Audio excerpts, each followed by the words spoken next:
All right. Well, we didn't close as low as I wanted to, which is sad. Um, but we did go in the right direction. I mean, the little curve kind of went the right way, at least. Um, this is not yet a failure of the top, but it is a rejection. Just almost under 69.63 on ES going into the overnight session. Um,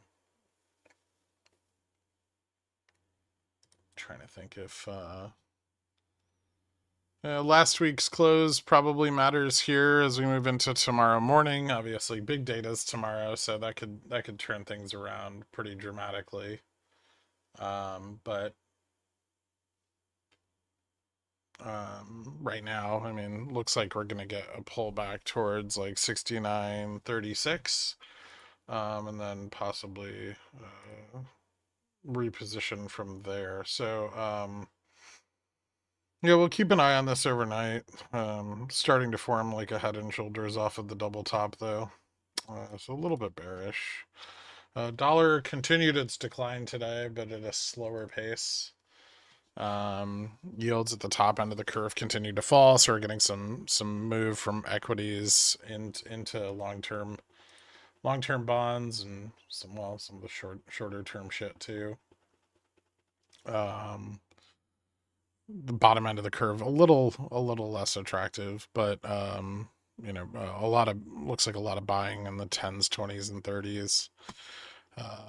Silver came down today, as I said it would last night, so that's nice and on track. Hmm, I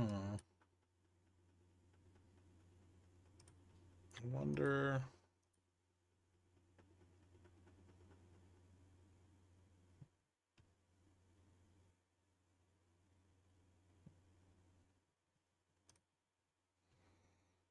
Hmm, Gold fell a little. Oil pretty flat. Okay. Yeah, so commodities broadly down on the day. Correlation on the 1 and 3 month turning to the upside. That 3 month correlation tick up. Not shown here yet, but it will be. Should come alongside a move up in bond volatility. Leverage on the carries falling. USD JPY down almost 100 points today. Leverage on the front end of the carry also pulling back, as is the forward yield on volatility.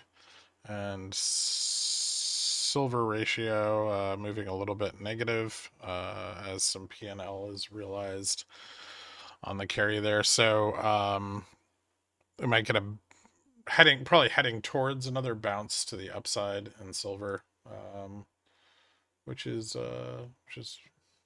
cool.